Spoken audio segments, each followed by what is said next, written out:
Hello नमस्कार बच्चों। आज बीए फर्स्ट ईयर वालों को, जैसा कि हमने अगले वीडियो में रीतिकाल के बारे में बताया था कि रीतिकाल परंपरा रीति मतलब इसके रीतिकाल के बारे में बताया था, उसका समय बताया था। उसमें कौन से कवि आते हैं, जैसे 3 में वर्गीकरण किया गया था, रीतिबद्ध, रीति सिद्ध और रीति मुक्त।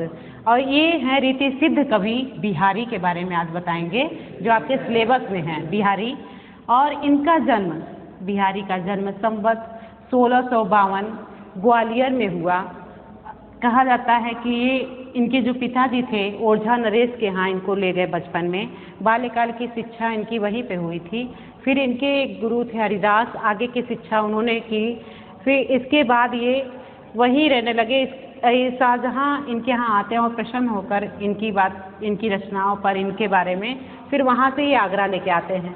आगरा कुछ दिन रहने के बाद जब इनको राजा जयसिंह के बारे में पता लगता है तो ये राजा जयसिंह के यहाँ जाते हैं और उनकी जो राजकाज के प्रति जो विमुखता थी उसको वो सुनते हैं, तो उस पर वो व्यंग करते हैं। क्योंकि वो जो राजा जयसिंह थे वो अपनी पत्नी से इतने आसक्त थे कि राजकाज छोड़कर वो सिर्फ भोग विलास का जीवन यापन कर रहे थे, जिसको देखते हुए बिहारी जी ने उन पर व्यंग किया और उनके लिए एक पंक्ति दी कि नहीं पराग नहीं मधुर मधु, नहीं विकास यही काल, अली कली हजी सो बंध्यो, आगे कौन हवाल। कहते हैं यहाँ पे कि बिहारी ने कहा कि राजा को व्यंग करते हुए कहा कि विवाह के बाद वे अपने जीवन में इतने रसमय हो गए हैं कि नहीं विकास ये काल, न विकास का कोई काल ही नहीं कि, और विकास कार्य की तरफ उनका कोई ध्यान ही नहीं है और राजकीय कार्य से भी दूर हैं। ऐसे में कौन राज्यभार संभालेगा, अली कली हजी सो बंध्यो, ऐसे अली कली में बंध गए हैं कि जैसे आगे कौन हवाल, आगे कौन हवाल, उनका ये राजकाज कौन देखा है, कौन देखेगा उनका राजकाज। बस इसी बात पर वो व्यंग करते हैं राजा जयसिंह पे, और राजा जयसिंह तुरंत उनका जो ध्यान आकृष्ट रहता है वो विमुख हो जाता है और उनकी आसक्ति खत्म हो जाती है और ये राजाश्रय में रहने को राजा बिलासी हो जाते हैं, ऐसा कहा गया है। लेकिन जब उनकी बात सुन लिए तो वो वहाँ से विमुख हो गए और अनुरक्त थे, राजकाज से विमुख हो गए थे। तो बिहारी के दोहे से जो उनको भेजा, इस पर वो क्या हुए कि उनका मोह भंग हो गया और वो फिर राजकाज के कार्य को संभाले और बिहारी पे इतने प्रसन्न हुए कि तुमने मुझे कार्यभार का हवाला देकर मुझे बताया कि मुझे क्या करना चाहिए, हमें मतलब अपने कर्म के प्रति जागृत किया। इस पर प्रसन्न होकर वो बिहारी को अपने यहाँ रख लेते हैं और बहुत ज़्यादा मोहरे देते हैं प्रसन्न होकर, और वहाँ पे यही उनके राजाश्रय में रहने लगे बिहारी। फिर उनके बाद उन्होंने कहा कि आचार्य शुक्ल ने कहा कि बिहारी ने कोई लक्षण ग्रंथ नहीं लिखा था, लेकिन शुक्ल ने उनको रीति ग्रंथकार कवियों की कोटि में रखा। इसका कारण बताते उन्होंने लिखा कि बिहारी यद्यपि लक्षण ग्रंथ के रूप में अपनी सतसई नहीं लिखी है, पर सख नख सिख नायिका भेद षड ऋतु के अंतर्गत उनके सब श्रृंगारी दोहे आ जाते हैं। कई टीकाकारों ने दोहों की इन प्रकार की साहित्यिक क्रम के साथ रखा है, जैसा कहा जा चुका है। दोहों को बनाते समय बिहारी का ध्यान लक्षणों पर अवश्य था, इसलिए हमने बिहारी को रीतिकाल के फुटकल कवियों में न रख उत्काल के प्रतिनिधि कवियों में रखा है। जैसा कि आपने देखा कि रीतिबद्ध कवि थे जो बंध के रचना करते थे, जिनके लक्षण ग्रंथों का मतलब प्रयोग करते थे कि कहाँ किसको लाया जाए, कहते कि जबरदस्ती ठूसा गया हो, उस तरीके से ठूसा क्या गया, जैसे सब आलोचकों ने ये वक्तव्य रखा। लेकिन उन्होंने ऐसा कि बिहारी की काव्यों में दोहों में नहीं देखा गया, इनके दोहों में अपने आप ही इनका प्रयोग किया गया है, जिस कारण इनको सर्वश्रेष्ठ कवियों के अंतर्गत रखा गया है। अब इन्होंने देखिए कि बिहारी की ख्याति मूल आधार उनकी सतसई थी। श्रृंगार रस के ग्रंथों में जितनी ख्याति बिहारी सतसई को मिली उतनी किसी और पुस्तक को नहीं मिली। उन्होंने प्रेम और कला दोनों को महत्व दिया और दोनों में सफलता के लिए पूरी तन्मयता और समर्पण आवश्यक माना है। उन्होंने प्रेम और कला को दोनों को तन्मयता से पूरा किया, जैसा कि इनकी पंक्तियों में हम देखते हैं और पढ़ते हैं कि कहते हैं कि बिहारी एक सफल मुक्तककार हैं और मुक्तक कविता के सभी गुण उनके दोहे में उत्कर्ष पहुँचे हैं। इनको एक सफल मुक्तककार है बिहारी, एक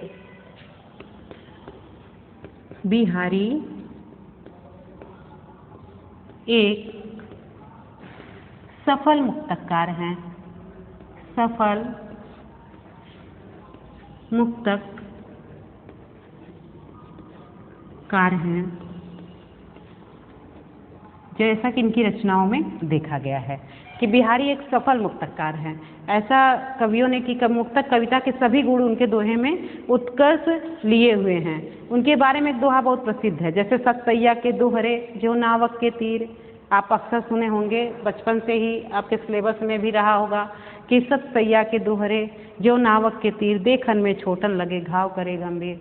कहने के लिए दोहा है, मात्र एक दोहा है छोटा सा, इनकी जो दोहे हैं, लेकिन वो ऐसे हैं कि जो नावक के तीर और देखन में छोटन लगे। देखने में छोटा है, मात्र दोहा 2 लाइन का है, लेकिन बात उसमें संपूर्ण कथा, एक विस्तृत कथा के बारे में, जैसे एक प्रबंध काव्य होता है उस तरीके से वो परिभाषित करने वाला है। जैसे कि आपने देखा है दृग ऊर्जत नयन कटुम, उसमें उन्होंने कहा कि जो नायिका और नायिका का जो संभाषण, नैनों के द्वारा जो संभाषण होता है वो नैनों के ही माध्यम से पूरी बात कह डालता है।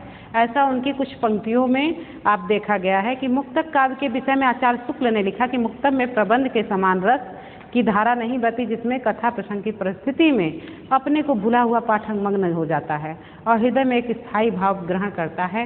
इससे तो रस की ऐसे छींटे पड़ते हैं कि जिनसे हृदय कलिका थोड़ी देर के लिए खिल उठती है। यदि प्रबंध काव्य एक विस्तृत वनस्थली है तो मुक्तक एक चुना हुआ गुलदस्ता है। ये पंक्ति बहुत इंपॉर्टेंट है, अक्सर आता है कि अतः जिस कवि में कल्पना की समाहार शक्ति के साथ भाषा की समाहार शक्ति जितनी अधिक होगी उतना ही वह मुक्तक की रचना में सफल होगा। यह क्षमता बिहारी में पूर्ण रूप से वर्तमान थी और इसी से वह दोहे जैसे छंद में इतना रस भरे हैं। हिंदी साहित्य का इतिहास बिहारी के दोहों में मुक्तक काव्य की सभी विशेषताएं देखी जाती है। जैसे कि इनकी बहुत पंक्तियां हैं जिसमें इन्होंने मुक्तक काव्य की पंक्ति की दृग ऊर्जत टूटत कुटुम झुरत चतुर्चित प्रीत परति गांठ दुर्जन दिए दई नहीं हरीत अधर परस मीठी भई दई हाथ के डार लावत दतवन ऊखी की नोखी खिजमत गारी। इनकी सही पंक्तियां में बस 2 लाइन की पंक्तियां दोहा है जो पूरी बात एक मुक्तक काव्य। कहते हैं कि प्रबंध काव्य बागीचा है तो मुक्तक काव्य एक चुना हुआ गुलदस्ता। गुलदस्ता चुना हुआ गुलदस्ता मतलब उसमें गुलदस्ते में कौन लगाता है, जो सुंदर सुंदर फूल होते हैं उसको छाट के लगाया जाता है, एक जगह किया जाता है। तो ऐसे ही मुक्तक काव्य को परिभाषित किया गया है। अब देखिए कुछ पंक्तियां हैं बिहारी की।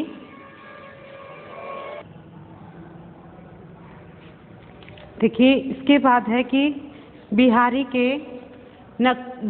के प्रश्न है, बिहारी के संयोग और वियोग दोनों पक्षों के चित्रण में बिहारी दक्ष हैं। ऐसा कहा गया है कि इसकी विवेचना कीजिए। ये प्रश्न है कि अगर प्रश्न ऐसे आता है कि इन्होंने संयोग और वियोग दोनों पक्षों के चित्रण में ये दक्ष हैं, इसकी विवेचना कीजिए, ऐसा प्रश्न आ जाता है तो आप क्या करेंगे कि इनके बारे में लिखेंगे। जैसे कई पार्ट में हेडिंग डाल के समझ में आ जाएगा।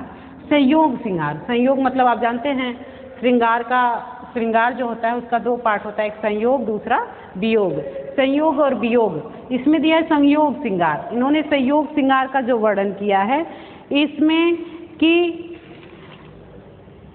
सुखानुभूति अर्थात संयोग श्रृंगार और दुखानुभूति वियोग श्रृंगार, पहले संभोग श्रृंगार तथा दूसरे में विप्रलभ श्रृंगार भी कहते हैं वियोग को। जैसे संयोग और वियोग, पहले मिलना फिर इसके बाद बिछड़ना, ऐसा वर्णन इनकी रचनाओं में देखा गया है। संयोग वियोग षड ऋतुओं का वर्णन। अब देखिए शास्त्र संपत्त प्रेम वर्णन। शास्त्र संपत्त प्रेम वर्णन में इन्होंने कहा कि रीतिकाल में कवि लोग प्रेम वर्णन में शास्त्रों को आधार तो लेते ही हैं, लेकिन कृष्ण और राधिका के प्रेम चित्रण में बहुत सीमाएं पैदा हो गई।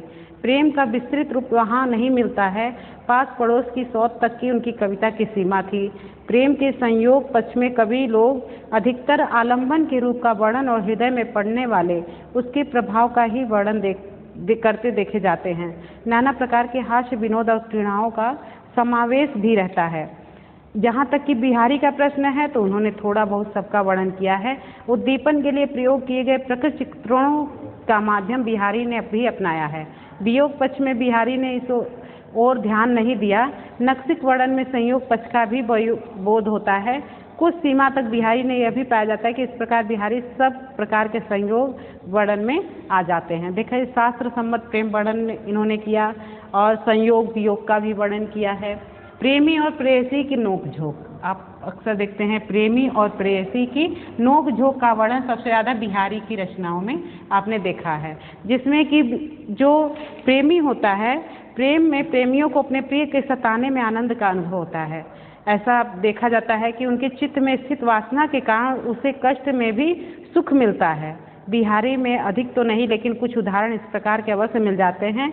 इससे यह अनुमान लगाया जा सकता है कि बिहारी का कवि हृदय बहुत अधिक संकुचित नहीं था। उदाहरण के लिए उनके कुछ दोहों का देखना अत्यंत आवश्यक है कि प्रेमी और प्रेयसी की जो नोक झोंक थी, कि प्रेमी जो है अपनी प्रेयसी को सताने में या उसको दुखी करने में उसको आनंद की अनुभूति होती है, ऐसा इनकी रचनाओं में देखा गया है। जैसा कि पंक्ति है कि उड़ती गुड़ी लखीलाल की अंगना अंगना नमाही, बौरी लो दौरी फिरत छुअत छबीली छाएं। यहाँ नायक की गुड़ी उड़ रही है, जिसे देखकर नायिका प्रेम विवल हो जाती है, क्योंकि वह नायक की है। बस देखते वो नायक का है, कोई भी वस्तु वो नायक की है, इसको देखकर प्रेमी सिर्फ उसकी वस्तु को देखकर ही खुशी हो जाती है, आनंद की अनुभूति करती है। कहते हैं कि यहाँ तक कि उसकी परछाई से भी उसको लगाव हो जाता है। इसी प्रकार नायक का कबूतर उड़ता है, जिसको अपनी प्रिय वस्तु समझकर नायिका बड़े चाव से उसकी कलाबाजी देखती हैं।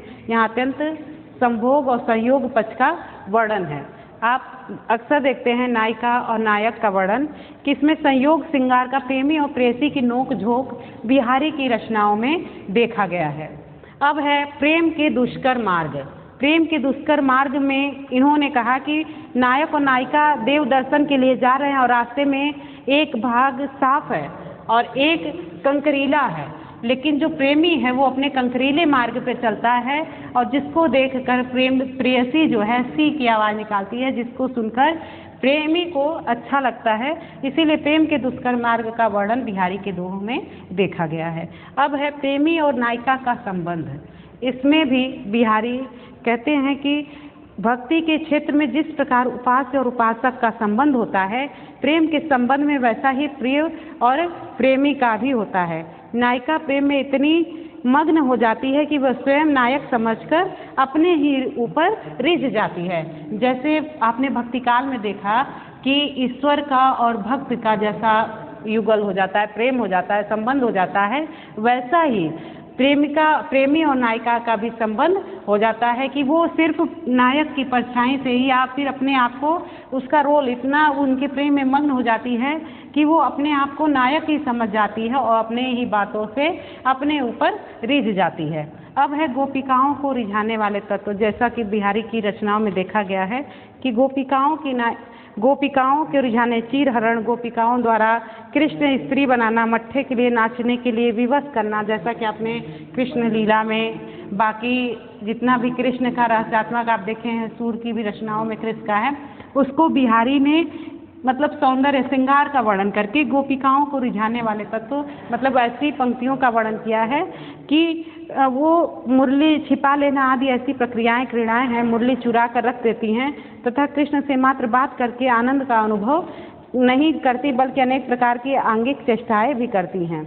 कहते हैं बतरस लालच लाल की मुरली धरी लुकाई, सौ कहे भवन हंसे देन कहे नट जाए।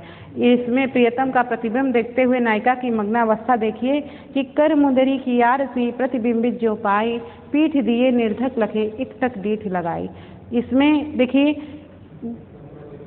गोपिकाओं को रिझाने वाले तत्व जैसा कि देखा गया कि कृष्ण की जो बाल लीला है, बाल लीला का वर्णन करते हैं और उनकी माठा मक्खन चुराने का और बांसुरी चुरा लेती हैं, कहीं स्त्रियों के कहते हैं वस्त्र रख देना, ऐसा रिझाने वाले तत्व आपने देखा होगा इनकी रचनाओं में बिहारी के देखा गया है। नक्सिक का उत्तम वर्णन उन्होंने कि नक्सिक वर्णन जहाँ तक का प्रश्न है, बिहारी ने इसका भी अत्यंत उत्कृष्ट चित्रण किया है। साथ ही अंगों में आभूषणों की छटा का भी चित्रण किया है। अंतर्गत भावों को मुख ही व्यक्त करता है तथा मुख में ही नेत्र ही सबसे प्रधान अंग माना गया है। नख सिख का उत्तम वर्णन, नख से सिख, नख से नीचे मतलब पैर के नाखून से कहते हैं सिख सिर तक का उत्तम वर्णन बिहारी की रचनाओं में देखा गया है। इन्होंने कहा कि ये ऐसा कि आभूषणों के इनकी बिहारी ने यह प्रवृत्ति पाई जाती है कि जिन्होंने दृष्टि संचार, हृदय देखने की प्रक्रिया, चंचलता और विशाल होने की आदि भली भांति चित्रण किया है। और यहाँ उदाहरण दिया है कि अनियारे दीरक द्रिगुण कितन प्रखंड समान, यह चितवती और कछु जिहि बसोत सुजान। और भौतिक तत्वों का संयोजन, इसमें भौतिक तत्वों का संयोजन है कि बिहारी ने अपने वर्णन में सभी प्रकार की सामग्री का प्रयोग किया है। उन्होंने बिंदी मेहंदी आदि का समावेश हुआ है। उन्होंने विभाव पक्ष के अंतर्गत आता है। साथ ही आलंबन की चेष्टाओं का वर्णन का जहाँ भी मिलता है उद्दीपन के रूप में आ जाता है। श्रृंगार ने बाहरी उद्दीपनों की भी सहायता ली, जैसे चंद्रमा पवन आदि का भी वर्णन लिया। कहीं कहीं ऋतुओं का वर्णन भी उन्होंने अपनी रचनाओं में किया है, ऋतुओं का वर्णन।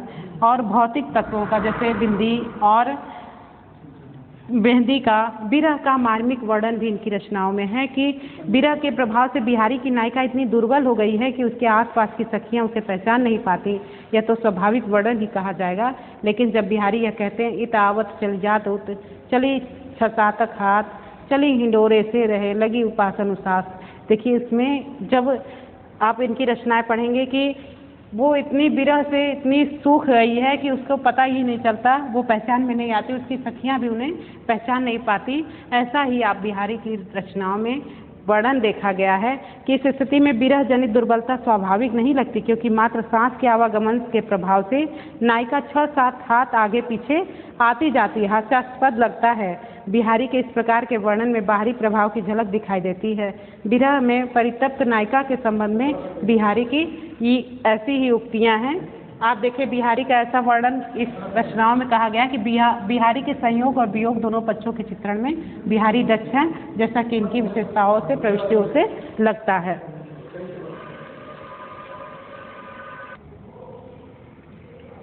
जैसा कि बिहारी की पंक्तियों में देखा गया है कि कुछ पंक्तियां आपके सामने हैं कि मेरी भव बाधा हरो राधा नागरी सोए जा तन की छाई परे। देखिए व्याख्या भाग है बिहारी सतसई जो आपके सिलेबस में है, उसका व्याख्या भाग है। कुछ इम्पोर्टेंट पंक्तियां हैं उनको लिया गया है। जैसा कि बिहारी ने दोहे और 700 सतसई जो है, इनका सतसई एक है मात्र जो रचना जिससे इनको प्रतिष्ठा मिली है और इसी के वजह से इनको इतनी रीतिकाल के सर्वश्रेष्ठ कवि माने गए हैं। इनकी ही आपके सिलेबस में है कि ये पंक्तियां की दोहे की मेरी भव बाधा हरो राधा नागरी सोए जन तन की छाई परे श्याम हरित दुती होए। कहते हे मेरी भव बाधा हरो। जैसे देखिए संदर्भ लिखना आपको पहले बताएंगे कि संदर्भ कैसे लिखेंगे। प्रस्तुत दोहा जैसे प्रस्तुत पंक्ति जैसे संदर्भ हम लिखते हैं कि संदर्भ जब हमारे सिलेबस में लिखने के लिए आता है तो संदर्भ लिखते हैं। संदर्भ लिखते हैं तो संदर्भ में क्या लिखेंगे कि प्रस्तुत पंक्ति या प्रस्तुत दोहा रीति सिद्ध कवि या रीतिकाल के सर्वश्रेष्ठ कवि बिहारी द्वारा रचित बिहारी सतसई से लिया गया है। ऐसा संदर्भ सभी में होगा। और प्रसंग में है कि ये जो भक्त है वो राधा का वर्णन की राधा की उपयोगिता बता रहे हैं कि राधा का वर्णन करते भक्ति परक है कि यहाँ पे प्रस्तावना पुक्ति राधा की वंदना ही है कि मेरी भवबाधा हरो राधा नागरी सोए। कृष्ण के बारे में मेरी भवबाधा हरो, कहते हैं कि मेरी भवबाधा हरो, मेरा दुख हर लो राधा नागरी सोए, जो राधा को मानने वाले जन तन की छाई पड़े, जिसकी छाई ऐसी राधा की जैसी राधा की छाई पड़ने से ही श्याम हरित दुती हो। यहाँ हरित हरा रंग होता है और एक हरा रंग होता है कि मतलब कहते हैं कि आप बड़े आज खुश लग रहे हैं। खुश को कहते हैं बड़ी हरियाली छाई है। अक्सर लोग कहते हैं कि खुश होना मतलब कि उनकी मात्र छाया से ही श्याम का रंग क्या हो जाता है, हरा हो जाता है, अर्थात प्रसन्नचित हो जाता है। ये कहते हैं कि मेरी भव बाधा हरो राधा नागरी सोए। यहाँ पे जो कवि है कहते हैं कि ये चतुर राधा मेरे संसारिक कष्टों का क्या करो निवारण कर दो, जिनके शरीर का प्रतिबिंब छाया पड़ते ही श्याम का भी रंग हरित हो जाता है, अर्थात शरीर की आभा से हरित दुती हो जाता है, प्रकाशमय हो जाता है। ऐसे राधा को मैं प्रणाम वंदना करता हूँ कि मेरी भवबाधा मेरे दुख कष्ट हर लो। यहाँ पे बिहारी जी ने राधा की वंदना करते कहा कि तो दूसरा है तो पर वारो उर्वशी। उर माने होता है हृदय, तो पर वारो उर्वशी सुनि राधिके सुजान।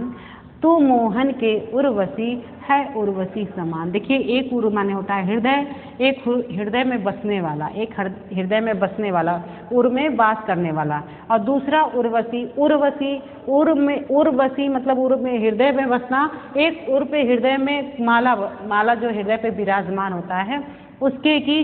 तो परवारो उर्वशी सुन राधिके सुजान। यहाँ पे नायिका के तन मन का उल्लेख किया है कि तुम्हारे नयन प्रिय के साथ एकाकार होने की इच्छा में जो है कि यहाँ पे कहते हैं कि इस दोहे में राधा के सौंदर्य का वर्णन है कि हे चतुर राधा, तुम्हारे रूप पर उर्वशी अप्सरा ने छावर कर दूं, तू तो मोहन कृष्ण के उर्वशी कृष्ण के समान उर्वशी है, फिर दूसरी उर में कैसे बच सकती है। कहते हैं कि हे राधिके, तुम पर तो 100 उर्वशी जो नायिका थी, आप सुने होंगे, सुंदरी हैं, इनको सुंदरती में दर्जा दिया जाता है कि उर्वशी जो है, कई उर्वशी तुम्हारे सौंदर्य के आगे निछावर कर दो। तो परवारो उर्वशी, तुम पर कई उर्वशियों को निछावर कर दो। सुन राधिके सुजान, तो मोहन के उर्वशी। कहते कि तू मोहन के उर्वशी, तू तो हृदय मोहन के हृदय में बसी हुई है, तो दूसरे उर्वा ने दूसरे हृदय में कैसे आ सकती है, ऐसा कवि कहते हैं। कि यहाँ पे राधा की सुंदरता का वर्णन कर रहे हैं और सौंदर्य का वर्णन कर रहे हैं कि दूसरा पंक्ति है कि छूटी न शिशुता की झलक, छूटी न शिशुता की झलक, और झलक छलक्यो जोबन अंग, दीपति देह दुहुन, दीपति देह दुहुन मेरे, दीपति ताफता रंग। ताफता एक होता है रेशमी कपड़ा, जो कभी रोशनी अगर आप उसको देखेंगे तो वो 2 रंग की आभा उसमें दिखाई देती है। ताफता रंग उसी को कहा जाता है, रेशम का कपड़ा होता है, मतलब वो चमक कोई और रंग दिखाएगा और कलर लगेगा किसी और रंग का है। यहाँ पे कहता है छुटी न शिशुता की झलक, मतलब बाल्यकाल का बचपना अभी नायिका के मन से अभी निकला नहीं है। छुटी न शिशुता की झलक, झलक्यो जो अनु अंग, दीपति देह दुहुन। यहाँ पे एक छुटी न शिशुता की झलक, यहाँ पे नायिका की जो है बचपना अभी छूटा नहीं है और वो यौवनावस्था को पार कर गई है, जिसकी अभी आभा भी यौवनावस्था में भी उसकी आभा दिखाई दे रही है। दीपति देह दुहुन मिली, दीपति ताफता रंग। यहाँ पे कवि कहते हैं कि ये उसी नायिका के शरीर से बचपन तो चला गया, परंतु अभी तक उसकी झलक शेष है। बचपना उसका यौवनावस्था में पहुंच गई है नायिका, लेकिन उसके अंदर से बचपना अभी तक नहीं गया है। जिस प्रकार कहते हैं कि जिस प्रकार जैसे यौवन नहीं आया, दोनों झलक मिलकर उसकी देह ताफ्ते के रंग जैसी चमकती है। जैसा कि कहा गया है कि नायिका के शारीरिक सौंदर्य को ताफ्ता रंग की उपमा प्रकट करना पड़ रहा है। ताफ्ता रंग वाली तथा ताफ्ता की भांति, मतलब कि एक प्रकार का रेशमी कपड़ा होता है जिसका ताना रंग का और बाना दूसरे रंग का होता है। दोनों रंग के मेल से उसमें जो रंग की झलक दिखती है उसको फारसी शब्द में ताफ्ता बोलते हैं। ये फारसी शब्द है ताफ्ता, कि छूटी न शिशुता की झलक, जो बचपना है, जो यौवनावस्था को नायिका है, लेकिन उसके अंदर जो बचपना है, अल्हड़पना अभी तक छूटा नहीं है, क्योंकि झलकियों जो उसके यौवनावस्था में वो दिख रहा, झलक रहा है। जिस प्रकार, क्योंकि वो यौवनावस्था में है, लेकिन उसकी आभा किसकी देख रही है, कुछ यौवनावस्था की दिख रही है, लेकिन उसकी आभा झलक जो कुछ बचपना भी उसके अंदर दिखाई दे रहा है। 2 रंग ऐसे दिखाई दे रहे हैं जैसे दीपति देह दुहुन मिली, दोनों उसके देह का रंग ऐसे लग रहा है जैसे ताफ्ता रंग, जैसे रेशमी कपड़ा होता है जिसमें बिना दूसरे रंग का रहता है, उसमें चमक दूसरे रंग की आती है। इसी प्रकार एक नायिका के सौंदर्य का वर्णन इस ऐसे ही लग रहा है जैसे यौवनावस्था में है, लेकिन उसके अंदर बचपना अभी नहीं गया है। पत्रा ही तिथि पाइये वा घर के चहुपास, नित्य प्रति पूज्यों नि रहे आयन ओ पूजास। यहाँ पे नायिका के सौंदर्य का वर्णन नायक कवि कह रहा है कि पत्रा, जो नायिका जो इतनी सुंदर है, वो चंद्रमा के भांति इतना इसका चेहरा चमक रहा है, उजाला है जैसे पूर्णमासी की रात हो। कहते पत्रा ही तिथि पाइये, जहाँ पे वो नायिका रह रही है उसके आसपास के, उसके घर के आसपास इतना उजाला है, इतनी रोशनी है कि जब तक आप पत्रा नहीं देखा जाएगा, जब तक पत्रा में नहीं देखा जाएगा कि पूर्णमासी है कि अमावस्या, तब तक वो तिथि का मालूम नहीं पड़ता। यहाँ नायिका के सौंदर्य का वर्णन किया गया है कवि ने कि पत्रा देखने पे, पत्रा ही देखने पे तिथि का मालूम पड़ेगा, नहीं तो नायिका का सुंदरता तो ऐसी है उसकी, चंद्रमा की भांति उसके चेहरे का उजाला ऐसे है। वह घर के चौपास नित्य प्रति पूजो, मतलब नित्य प्रति जैसे रोज लगता है वहाँ पूर्णमासी की रात है, ऐसा उजास मतलब उजाला उनके घर के चारों तरफ है। यहाँ पे देखिए प्रस्तुत दोहे में कवि ने नायिका की मुख्य छवि का मार्मिक वर्णन किया कि नायिका की एक सखी नायक से उसकी शोभा का वर्णन कर रही है कि नायिका की सखी कहती है नायक से कि नायिका का मुंह प्रतिपल इतना आभासित है कि उसके निवास स्थान में चारों तरफ उजाला ही उजाला है और पूर्णिमा का भ्रम बना रहता है। जैसे पूर्णिमा का भ्रम बना है कि आज पूर्णिमा की रात तो नहीं है,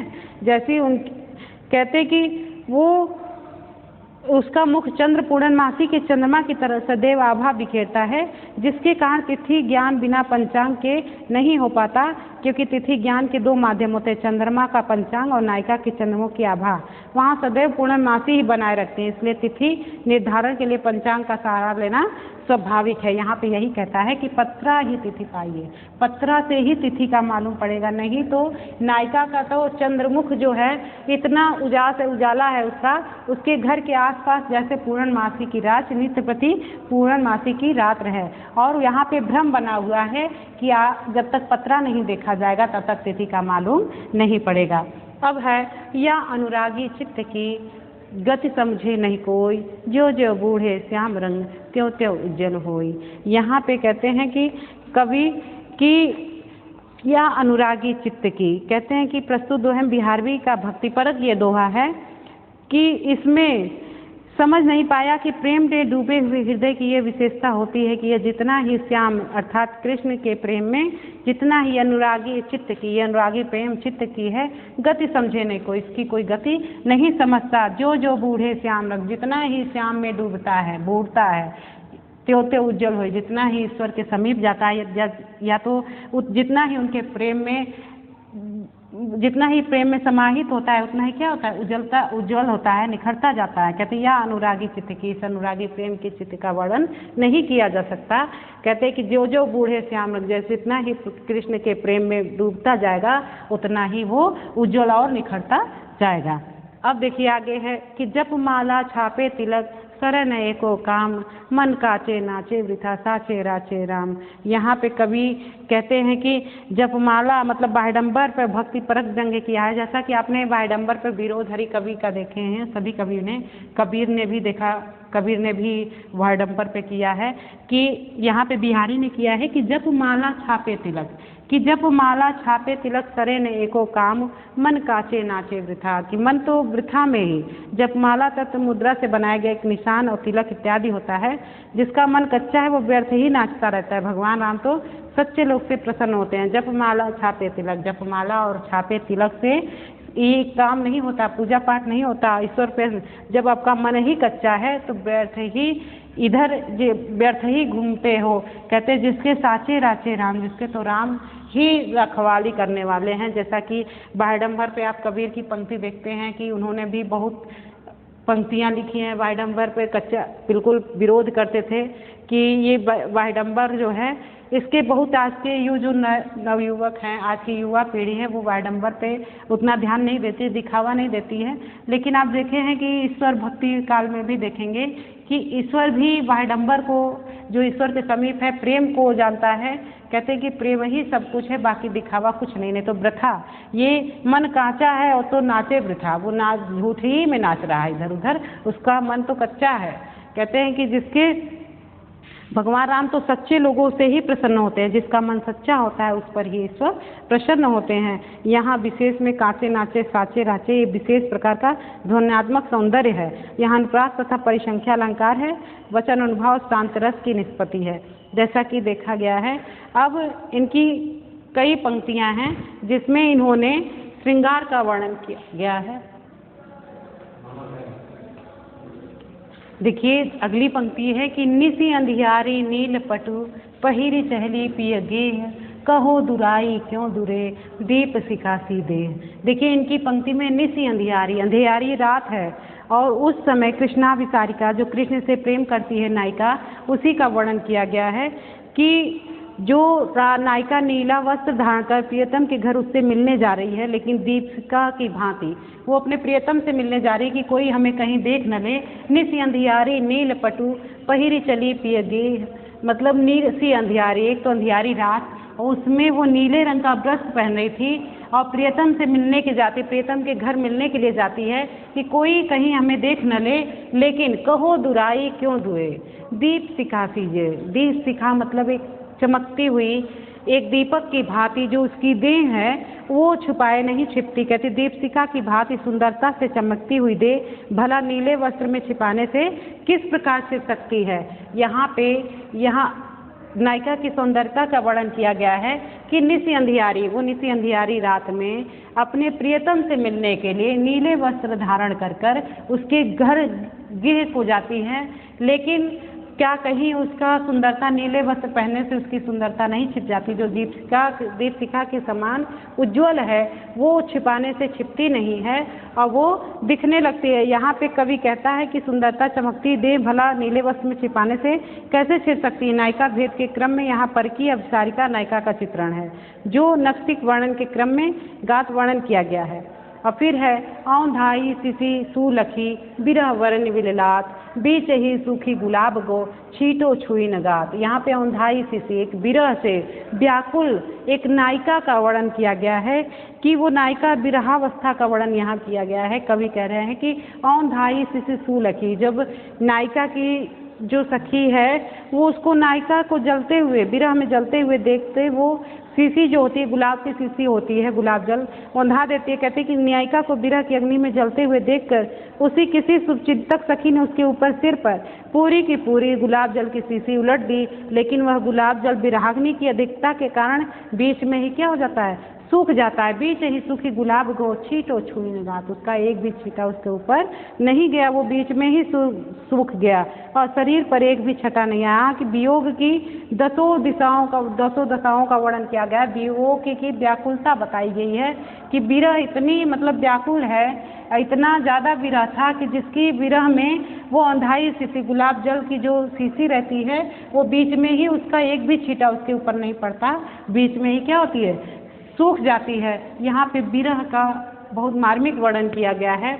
फिर देखिए आगे पंक्ति है, कन देवो सौंप्यो ससुर बहु थुरथी जानी रूप रहस्ते लगी लगे मांगन सबु जगुआनी। यहाँ पे जो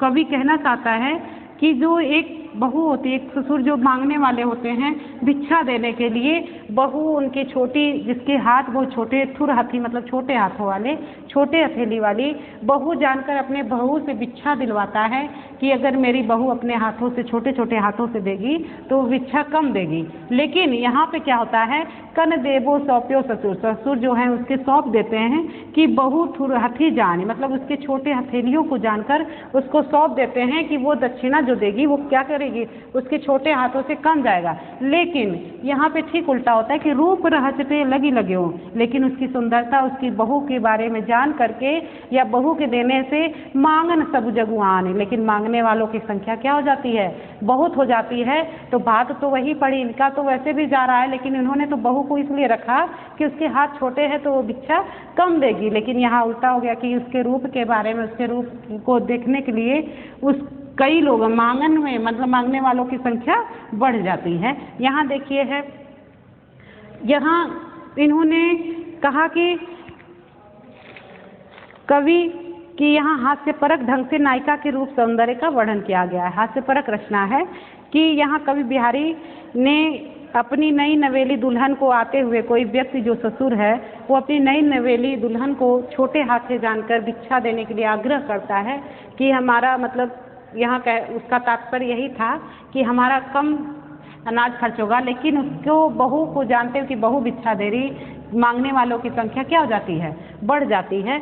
अब आगे है शीश मुकुट, यहाँ कृष्ण के भगवान श्री कृष्ण की प्रशंसा करते हुए, प्रार्थना करते हुए यहाँ पे उनकी सौंदर्यता का वर्णन करते हैं कि शीश मुकुट कटिका छनी कर मुरली उर्माल। बिहारी लाल अपने आराध्य श्री कृष्ण को संबोधित करते हुए कहते हैं कि जिसके सिर पर मुकुट, कमर में करधनी, हाथ में मुरली और गले में बैजंती माला पहनी हो।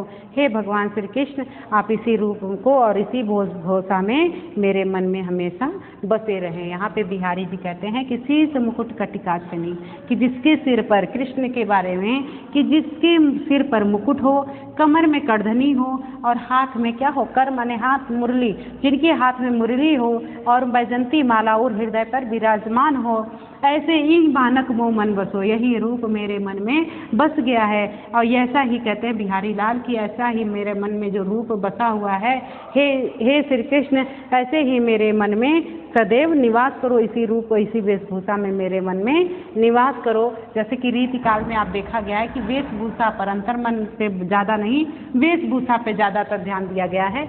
अब देखिए कि फिर से बता दे रहे, निसी अंधियारी नील पटु पहिरी चली पिए गए। यहाँ पे नायिका जो है अपने प्रियतम से मिलने के लिए निसी अंधियारी, अंधियारी रात में, घनघोर अंधियारी, अंधेरी रात में नीले वस्त्र धारण करके चोरी से मिलने जाती है। अभिसारिका मतलब ऐसी प्रेमिका जो अपने प्रिय से मतलब छिप के जाती है मिलने, लेकिन कहूँ दुराई क्या दुरे, क्या ये छिपाने से छिपेगा, क्योंकि दीप शिखा की दे, दीप शिखा की जैसी सौंदर्य चमकती हुई इसकी दे नीले वस्त्र में छिपाने से भी नहीं छिपती है। यहाँ है व्याकुलता, विरह की व्याकुलता। इस पंक्ति में विरह की व्याकुलता का भी वर्णन करते हैं कि अवधाई सीसी सुलखी विरह वरन विललाप। यहाँ पे कि इतनी विरह से व्याकुल है नायिका, इतनी विरह से व्याकुल है कि उसकी सखी विरह के मारे कहती है, गुलाब जल की शीशी उसके ऊपर डालती है, लेकिन वो बीच में ही क्या होती है, सूख जाती है। बीच ही सूखी गुलाब गो छींटो छुई नगार। विरह की इतनी ज़्यादा आतुरता, व्याकुलता है कि उसका एक छींटा भी उसके ऊपर नहीं पड़ता है, अर्थात उसको थोड़ा सा भी राहत नहीं मिलती। यहाँ गुलाब जल की बात नहीं है, बात है यहाँ की मतलब इतना विरह है कि वहाँ कोई कुछ भी काम नहीं आ रहा है। और देखिए, कन देवो सौंप्यो ससुर, कन देवो मतलब थोड़ा सा दे, कम देने के लिए एक ससुर जो है नई नवेली दुल्हन को, अपनी बहू को ठुर हथी मतलब छोटे हाथ वाली, छोटे हथेली वाली जानकर और अपने बहू को भिक्षा देने के लिए कहता है। लेकिन ऐसा यहाँ पे ये होता है कि जो बहू है वो बहू के रूप रहचटे लगे हो, मतलब जब वो बहू के बारे में, बहू की सुंदरता जान के या बहू के देखकर मांगने वालों की संख्या क्या हो जाती है, बढ़ जाती है। यहाँ तो ससुर कम देने के मारे अपने बहू को कहता है कि छोटे हथेली है, छोटी है तो वो अब कम देगी, लेकिन उसके बहू के भिक्षा देने की खबर सुन करके मांगने वालों की संख्या क्या हो जाती है, बढ़ जाती है। अब देखिए, शीश मुकुट कटिका छनी, हे श्री कृष्ण के बारे में यहाँ पे बिहारी लाल कहते हैं कि श्री कृष्ण का वर्णन करते हैं कि शीश मुकुट, जिसके सिर पर मुकुट हो, कटिका छनी कमर में करधनी हो, और कर मुरली जिसके हाथ में मुरली हो, और उर्माल जिसके हृदय पर बैजंती माल हो, यही बानक मोह मन बसो, ऐसा रूप ऐसी वेशभूषा में हे श्री कृष्ण मेरे मन में हमेशा बसे रहो, ऐसा बिहारी लाल कहते हैं। इन्होंने कृष्ण की रचनाएं, श्रृंगार की रचना, आप जैसा कि इनकी विशेषताओं में कहा गया कि ये कैसे कवि थे, इन्होंने जिस जैसी रचना की, और ये गागर में सागर भरने वाले कवि, जिनकी रचनाओं में थोड़ी सी बातों में सब सैया के दोहरे, जो नावक के तीर, देखन में छोटन लगे घाव करे गंभीर। इन्होंने 2 लाइन की दोहे में ही बहुत बड़ी बात कह दी है। जैसा कि आपने देखे हैं कि इसमें भी इन्होंने क्या बात समझाना चाहा है, छोटी सी बात में, छोटे से दोहे में ही इन्होंने गागर में सागर भरने वाली उक्ति का प्रयोग किया है। ऐसा कि बिहारी लाल की पंक्तियाँ आप लोगों को बताया गया है, जिसमें कि देखिए, निसी अंधियारी, यहाँ पे जो नायिका है इतनी सुंदर है, जिसकी निसी अंधियारी में भी, नीले वस्त्र में भी, जो उसकी दीप शिखा की देह है, जो चमकती हुई देह है, उसकी सुंदरता छुपाए नहीं छुपती। ऐसा वर्णन इन्होंने थोड़ी सी पंक्तियों में कैसा वर्णन किया है, जैसा कि आप देख ही रहे हैं। और यहाँ विरह का ऐसा वर्णन, विरह का, यहाँ सौंदर्यता का वर्णन, इसमें विरह का वर्णन, और इसमें इन्होंने की मतलब कि सोच की बात है कि कहीं ना कहीं से हमारा जाता है, लेकिन ये सोच पे डिपेंड है कि उन्होंने जो सोच के जैसा किया, लेकिन उसका ठीक उल्टा पड़ रहा है। और फिर इसमें श्री कृष्ण की सुंदरता का वर्णन, ऐसा कृष्ण का कि हे श्री कृष्ण मेरे मन में हमेशा विराजमान हो, ऐसा रूप हमारे मन में। भक्ति परक दोहे भी इनके थे, जैसा कि कृष्ण की सुंदरता। और आगे आपने राधा का सुना है, कुछ पंक्तियाँ इनकी ऐसे भी है कि कंदेवो कि इत आवत चली जाती उत, चली छता साथ, चली हिंडोरे से लगी, लगी उसासन उसात, जैसे कि एक सखी दूसरी नायिका की विरह की विरहनी में दुर्बलता इतनी बढ़ गई है कि वो एक सांस ले रही है तो एक कदम कि वो 7-6 हाथ आगे आती है सांस, जिसे देखकर ऐसा लगता है वो झूला झूले। विरह में इतनी कमज़ोर हो गई है कि सांस लेने पर वो और आगे खींची जाती है और सांस छोड़ने पर और पीछे चली जाती है। इतनी विरह की इतनी व्याकुलता है उसके अंदर, इतनी कमज़ोर हो गई है कि वो झूले पर चढ़ी हुई झूल रही है। इसमें नायिका काम दशा में क्षीणता की हालतों व्याधि विरह दशा का वर्णन है और नायिका भेद के क्रम में यहाँ प्रेषित पति का नायिका है। और देखिए इसमें है कहत सबे बेदी दिए आँखू दर 10 गुनो होत तिय लीलार बेंदी दिए अनगिनत बढ़तु दो। तो देखिए इन्होंने कहा है कि बिंदी बढ़ा देने पे मूल्य उसका 10 गुना बढ़ जाता है। जैसे किसी अंक या गिनती में जब हम बिंदी बढ़ा देते हैं तो उसका दुगुना हो जाता है, लेकिन इस नायिका के माथे पर बिंदी लग जाने से इसके जो मुख की शोभा क्या है अगुणित गुना बढ़ जाती है। जैसा कि आपने बिहारी की पंक्तियों में देखा कि उन्होंने सौंदर्य का ऐसा वर्णन किया है जिसमें बाह्य रूपों का, बाह्य तत्वों का भी प्रयोग किया है, भौतिक तत्वों का भी प्रयोग किया है।